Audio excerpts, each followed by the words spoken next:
Hello guys, in this video I'm going to show you how you can change the region on Momondo, but first I wanted to tell you that don't forget to subscribe, because at 10,000 subscribers I'm going to show you my YouTube revenue statistics and my growth strategy, how you can make money online. So first open the app, then go to your profile, which is at the top right corner, and then click on the sorry, not here, scroll down at the settings section. You can see the region, and here is the list, and you can select that country.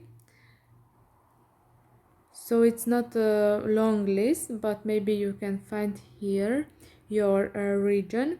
And in this way, if you, I don't know, if you moved somewhere else, then if you change the region in this way, you will find search results and tips for that region. I mean, if you are traveling from France to somewhere, and the app will suggest you those flights and those tips from France. So in this way you can customize your preferences.